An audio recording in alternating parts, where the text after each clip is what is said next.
Irmãos, num tempo onde vivemos a cultura da exposição, num tempo onde o ser humano, o homem e mulher, quer estar em evidências, tem que aparecer, precisa de um like, às vezes não está nem se importando em desfrutar, mas precisa dizer que esteve, precisa mostrar. Estamos vivendo esse tempo? Sim. Tem um cara que nunca foi o centro das atenções. Ainda hoje, o seu nome não é um dos mais conhecidos na literatura cristã. Contudo, apenas afirmar que ele foi importante, eu acho pouco. E nessa manhã de mesa de ceia, eu quero vos apresentar alguém. O nome dele é Epáfras. Conhece? Botarias o nome do teu filho de Epáfras? Passa, Mateus. Esse nome é uma contração do nome Epafrodito. Se estava ruim, ficou pior. Como é que chama Epafrodito quando criança? Esse menino ia sofrer bullying no colégio. Como é que ia ser? Qual o apelido para Epafrodito? Ditinho? Frofrô? Frodito? Como é que seria esse negócio? Mas, passa, Mateus. Epafrodito tem um significado lindo que quer dizer gracioso, belo e encantador. Viu, Agnaldo? Teu nome não significa gracioso, belo e encantador. Nem o teu, Cássio. Mas do Epafrodito, sim. A biografia de Epáfras, ou Epafrodito, está contida em 5 pequenos versículos do Novo Testamento. E é o apóstolo Paulo que faz dupla menção sobre ele em sua carta aos Colossenses. E o cita uma única vez em sua carta pessoal, em sua carta íntima ao seu amigo Filemon. É importante destacarmos que muitos leitores da Bíblia, das cartas paulinas, presumem de forma equivocada ter sido Paulo o fundador da igreja de Colossos. Talvez ainda hoje você imaginaria que tenha sido Paulo, mas na verdade não foi. Epafrodito, foi o verdadeiro fundador da igreja de Colossos e o instrumento fundamental na manutenção de outras 2 igrejas. Passa, Mateus. A pergunta é: o que será que houve na vida de Epáfras que o tornou alguém tão especial? O que tem na vida desse cidadão que nem aparece, é um anônimo, é alguém que a gente não vê o seu nome correndo? O que tem na vida dele que nos chama a atenção e que podemos aprender nesse dia? Gostaria de destacar para a nossa sucinta reflexão as palavras ditas por Paulo sobre esse servo de Deus. Palavras essas que servem de inspiração para cada um de nós nessa manhã. E o primeiro texto está em Colossenses 1, do 5 ao 7. Daniel, por favor, apaga essa luz. Por causa da esperança que vos está reservada nos céus, da qual já antes ouvistes pela palavra da verdade do Evangelho, que já chegou a vós, como também está em todo o mundo, e já vai frutificando, como também entre vós, desde o dia em que ouvistes e conhecestes a graça de Deus em verdade, como aprendestes de Epáfras, nosso amado conservo, que para vós é um fiel ministro de Cristo. Amém. Segundo texto, Colossenses 4, 12 e 13. Vamos lá. Lucas, por favor. Saudai-vos, Epáfras, que é dos vossos, servos de Cristo, combatendo sempre por vós em orações, para que vos conserveis firmes, perfeitos e consumados em toda a vontade de Deus. Pois eu lhe dou testemunho de que tem grande zelo por vós, e pelos que estão em Laodiceia, e pelos que estão em Hierápolis. A coluna te atrapalhou, desculpa, né? Tinha que pedir alguém do meio. Terceiro e último texto. Vamos lá. Vamos lá, Brian. Esse é petititim. Saúdam-te, Epáfras, meu companheiro de prisão por Cristo Jesus Cristo. Eu quero destacar cinco pontinhos para nós aqui, nessa breve reflexão. Em primeiro lugar, dentre as coisas que Epáfras fazia, Paulo destaca o quê? Passa aí, Mateus. Dentre as coisas que Epáfras fazia, Paulo vai destacar que ele falava às outras pessoas de Deus. Epáfras era um evangelista. Ele pregava a mensagem do evangelho aos que não conheciam a Deus. Romanos 10, 14 diz que como invocarão de quem não creram, como crerão de quem não ouviram, e como ouvirão se não há quem proclame e quem pregue. E o mesmo Paulo em Romanos 10, 17 diz que de sorte a fé, ela vem pelo ouvir, e ouvir o quê? Palavra de Deus. Por causa das suas mensagens, os colossenses conheceram a graça de Deus em verdade. Irmãos, será que nós temos falado de Deus?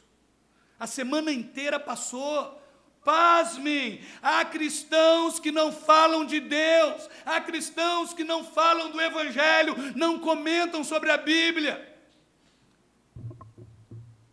Epáfras, aonde tinha uma oportunidade, ele falava de Deus. Ele anunciava o Evangelho. Eles conheceram graça e verdade. Passa aí, Mateus. Graça de Deus em verdade. Graça e verdade devem necessariamente estar presentes aonde quer que as boas novas sejam anunciadas. Graça é favor imerecido. Verdade que transforma e liberta, e só assim haverá resgate, só assim haverá quebrantamento, só assim haverá arrependimento e salvação. Como é que a gente quer que as pessoas conheçam a Cristo se não falamos, se não abrimos a nossa boca? Quais têm sido as suas postagens? Porque hoje a gente precisa usar essa ferramenta para anunciar o Evangelho, para falar do amor de Deus, para falar sobre pecado, sobre arrependimento, sobre salvação, sobre a parousia, sobre a volta de Jesus, sobre o céu, sobre o inferno. Precisamos falar de Deus. Precisamos falar de um Deus amoroso, que perdoa pecado, que apaga o passado, que dá nova vida, que escreve uma nova história. Nós queremos ver a nossa família salva, mas nós estamos falando de Deus. E o texto é muito claro. Epáfras falava de Deus, bem como vocês conhecem. Como Epáfras tem falado, Epáfras tem ensinado. Segundo lugar, segundo ponto, Paulo relata uma segunda atividade que caracterizou a vida de Epáfras. E sabe qual é? Uma vida de oração. Epáfras era alguém que orava. Epáfras não orava simplesmente por suas necessidades particulares. Sabe aquela oração egocêntrica, primeiro eu, segundo eu, terceiro eu, e termina com eu? Ele representava outros em oração. Paulo observa que ele era alguém constante.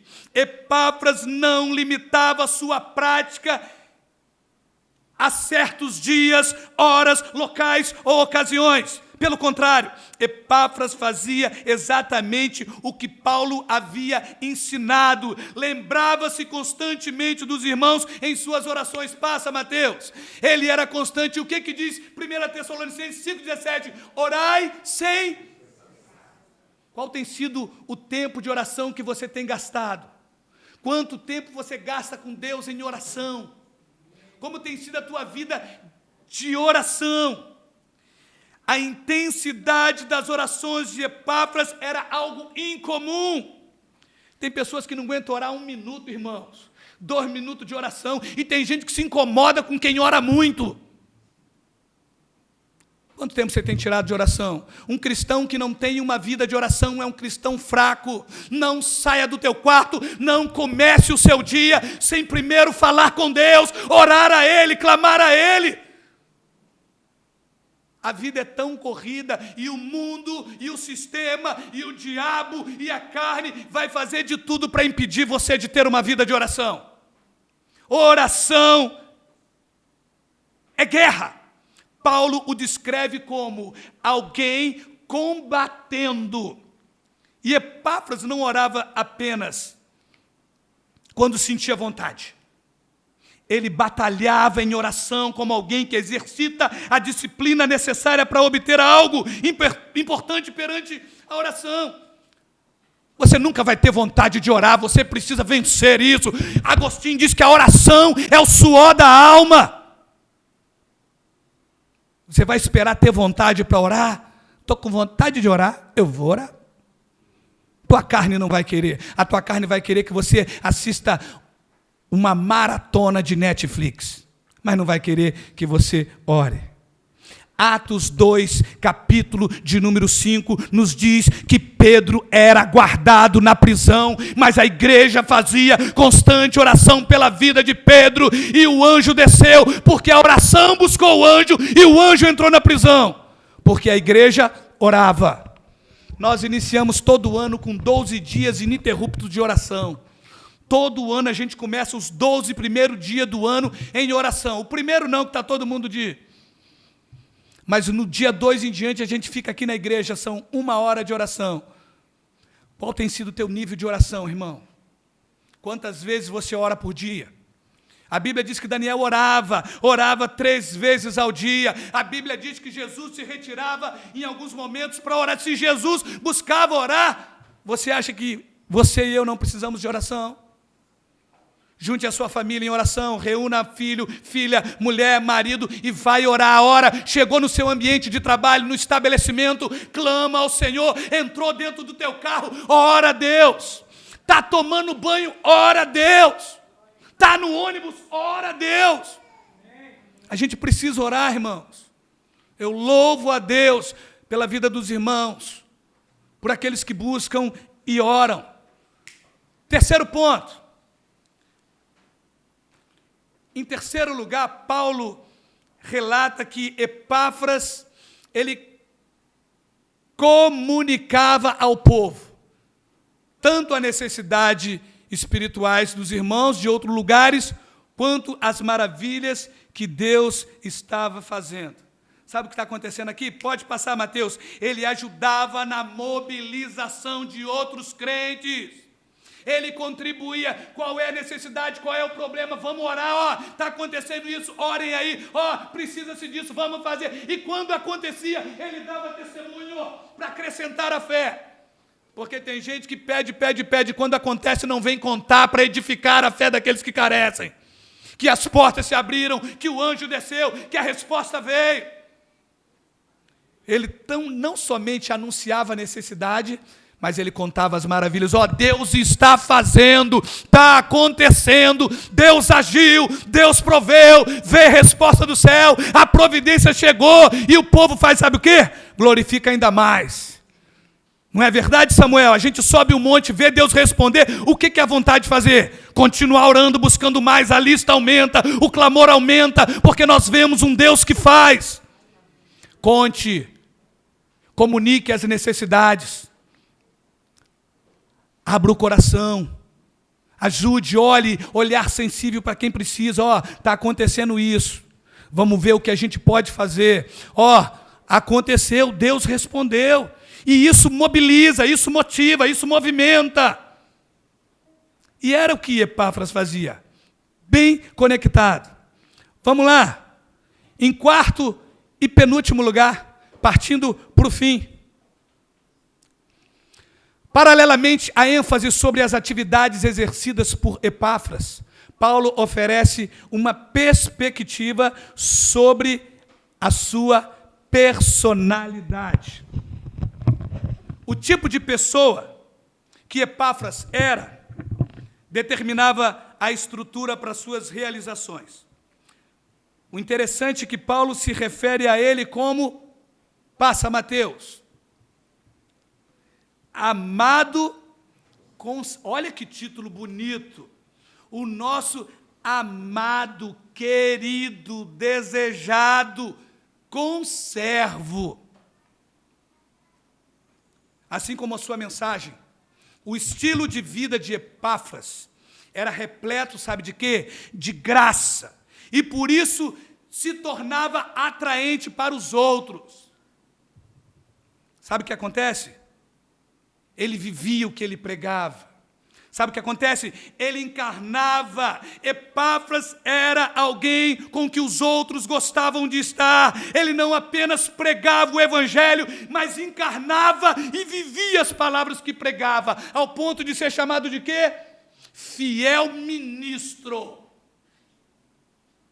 Graça. Havia graça. Sabe alguém que você quer estar perto? Alguém que você se sente bem? Alguém que te edifica? Alguém que tem tanto amor que te constrange? Alguém que tem paciência? Alguém que tem misericórdia? Eu preciso de pessoas que me inspirem. Eu preciso estar perto de gente que me motive a me tornar melhor. Que gente que me constranja e fala, caramba, eu preciso mudar. Eu quero ser igual fulano. Sabe aquela pessoa que quando chega você quer sair fora? Tem pessoa assim que quando chega é tão atribulado, é tão estressado, é tão problemático, é tão irritadiço, é tão cri-cri, parece o cupê mal assombrado da corrida maluca, tem uma nuvem preta cheia de morcego em volta dele, ele chega, todo mundo corre. Ele entra na sala, todo mundo, cada um vai para o seu quarto, fica sozinho. Você precisa ser querido, desejado, amado, esperado. Eu não vejo a hora dela chegar. Ah, meu amor, chega logo. Tomara que ela demore até o dia inteiro. Isso é uma questão que você precisa refletir. É risonho, mas é verdade. Era um cara amado. Lembra de Davi? Lembra de Davi, Júnior? Aonde Davi entrava, aonde Davi se conduzia, ele se conduzia, sabe o quê? Diligentemente, ao ponto de cair na graça dos servos de Saul, na graça do exército, na graça de todo mundo, mas acima de tudo, na graça de Deus.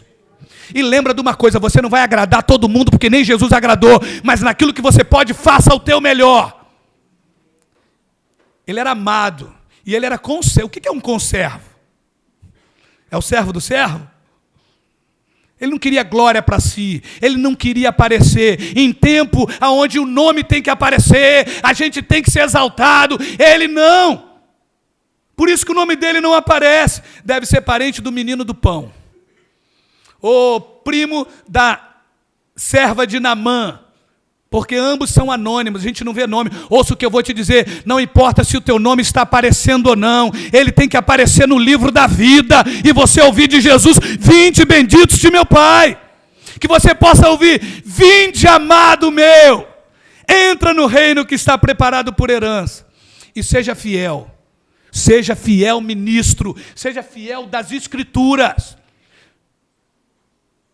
Não tinha uma mudança, não tinha um torcer, porque hoje as pessoas estão torcendo as Escrituras, hoje as pessoas estão falando de si mesmo, em vez de apontar para Cristo. Lembra de João Batista? Jesus é o Cordeiro que tira o pecado do mundo, a glória é dele, a honra é dele, o louvor é dele, é ele que morreu, é ele que ressuscitou, é ele que subiu, e é ele que vai descer. Fiel ministro. Quinto e último ponto, para encerrar. Epáfras é alguém que desejamos parecer. Em quinto e último lugar, lá em Filemão 23, Paulo, de igual modo, refere-se a Epáfras como... Pô, Mateus, a gente está hoje numa sintonia só, hein? Glória a Deus. Companheiro de... Repita comigo. Companheiro de prisão. Quem é que quer ser companheiro de prisão? A gente quer ser companheiro de churrasco. A gente quer ser companheiro de pelada, futebol. A gente quer ser companheiro de uma curtida, um rodízio de pizza. Mas ser companheiro de prisão. Embora não conheçamos as circunstâncias que ocorreram para que essa situação acontecesse, sem dúvida, Epáfras foi alguém disposto a correr o risco por amor do Evangelho. Porque hoje a gente vive o Evangelho da vitória, o Evangelho da conquista, o Evangelho do lucro, o Evangelho do tomo posse, o Evangelho... E, na verdade, o Evangelho é correr risco. O Evangelho está pronto para morrer. Passa mais um, Mateus. Disposto a sofrer o prejuízo por amor à obra. Coisa que ninguém quer. Quem está pronto para perder a liberdade por amor do Evangelho? A gente tem muitos amigos quando tudo está bom, irmãos. Tem dinheiro, tem trabalho, tem tudo. Mas quando as coisas ficam difíceis, alguns amigos vão saindo. Sabe, os verdadeiros amigos são aqueles que permanecem com você no momento de luta, no momento de desemprego, no momento da falta de saúde, no momento da adversidade. Você vai contar no dedo. Quem são os amigos verdadeiros? São aqueles que não abandonam.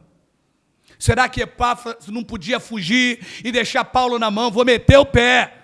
Não, estamos juntos. Na alegria, na tristeza, na pobreza, na riqueza, estamos juntos. Tu vai, eu também vou. Não vou te abandonar. Paulo fala em algumas vezes, fulano me abandonou, fulano amou o presente século, fulano... Lembra disso? Comeu a carne, mas agora vamos roer o osso junto. Comemos, agora vamos lavar a louça junto. Companheiro de prisão, companheiro de batalha, companheiro de guerra. E sabe como é que eles guerreavam? Quem vê um pouquinho de filme de gladiador, às vezes ficava um de costa com o outro.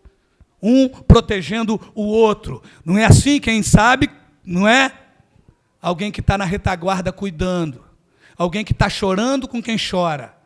Se alegrando com quem se alegra. Tem churrasco que a gente come. Mas tem sepultamento, a gente também tem no sepultamento. Estamos juntos para tudo quanto que é negócio. Alguém disposto a correr o risco por amor do Evangelho. Estamos chegando o tempo que isso vai acontecer. O Evangelho não vai ser pregado, não vai poder ser pregado livremente. E você está pronto para pregar, para perder os bens, para ser confiscado o seu patrimônio e para ir em cana. Você está disposto a tomar prejuízo, a sofrer o dano, a calar, a baixar a cabeça? Porque hoje a lição foi por que sofremos. Você está pronto a entregar a justiça na mão daquele que vai vingar, que controla todas as coisas? Ou você vai segurar e vai dizer, não, eu vou fazer vingança, eu vou correr atrás do prejuízo, eu vou tomar a frente?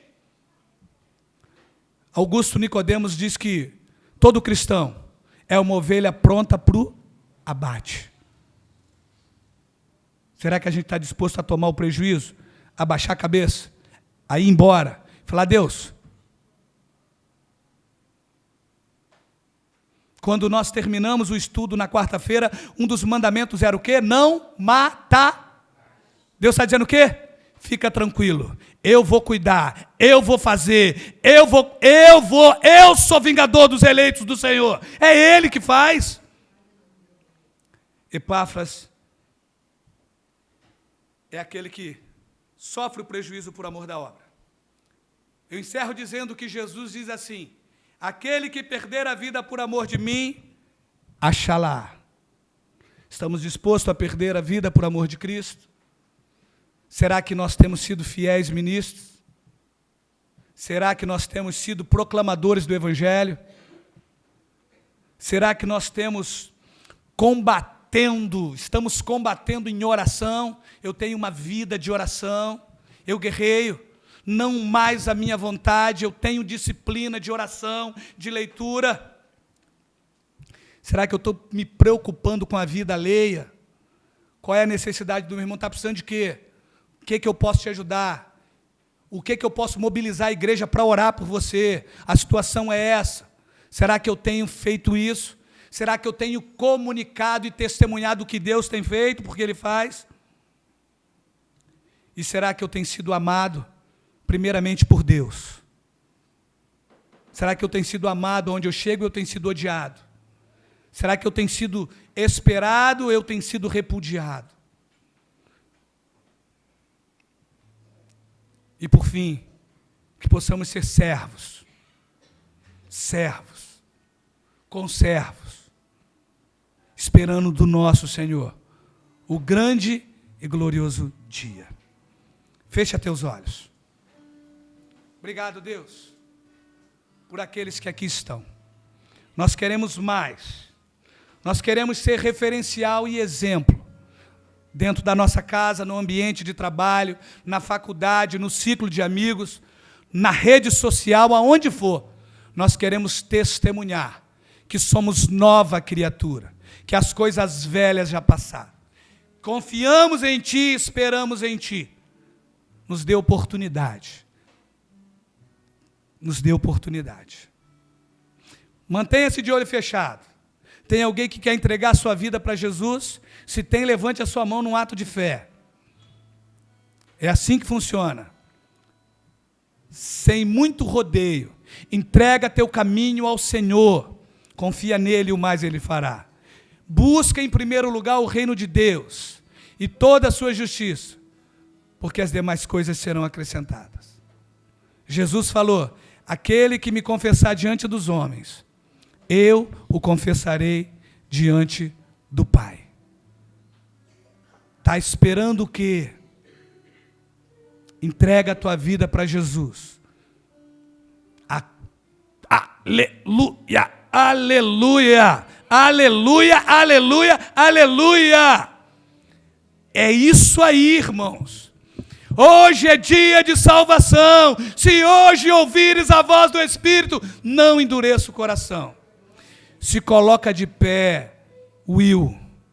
Não é o Smith, mas é o Wilson. Vem cá, Júnior. Eu sei que você tem orado por isso. Abraça ele. Abraça ele. Vem cá, Will.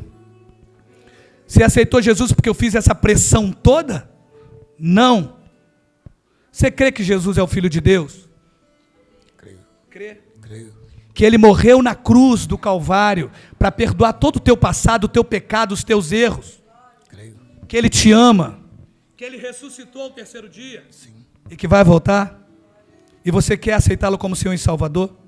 Então fala: eu, Wilson, aceito a Jesus Cristo como Senhor e Salvador da minha vida. Então me dá um abraço. Primeiro me dá um abraço para mim primeiro.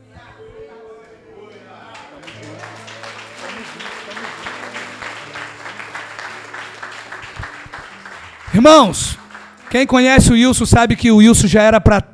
A validade dele já tinha vencido há muito tempo. O Wilson já era para estar morto há muito tempo. Eu estou falando alguma besteira? Nem estou te expondo, não. Mas o diabo tem sede na vida do Wilson há muito tempo. O Wilson já era para estar morto e Deus tem sido bom e misericordioso. E existe um povo que está orando. Existe Epáfras orando. E o dia é hoje. Você vê que a gente sempre faz apelo, ele está na dele. Ainda que alguém dá uma cutucada, né? Levanta aí, é hoje, ele bem duro. Eu estou feliz por isso. Não foi motivado e pilhado. Ele levantou no tempo que tinha que levantar. Estenda as mãos para cá. Senhor Jesus, a tua palavra jamais voltará vazia. E a glória do Senhor, escreve o nome no Wilson no livro da vida. Deus, com teu sangue purifica e limpa o Wilson de todo o pecado, porque ele te confessou. Apaga a história, o passado do Wilson e escreve uma nova história na vida dele. Torna o teu filho sensível a ouvir a voz do Espírito, que ele seja convencido, quebrantado a cada dia e que ele possa viver, ó Deus, em obediência à tua palavra. Guarda e livra o Wilson do mal. Abençoa o teu filho, derrama todas as bênçãos celestiais destinadas, preparadas na sua presciência para o teu servo. É a nossa oração, em nome de Jesus. Você pode dizer amém? Você pode dar um glória a Deus aí? Você tem uma Bíblia? Tem mesmo? Todo mundo tem Bíblia, eu doido para dar Bíblia, mas tem. Então vai e toma o teu lugar. Tamo junto.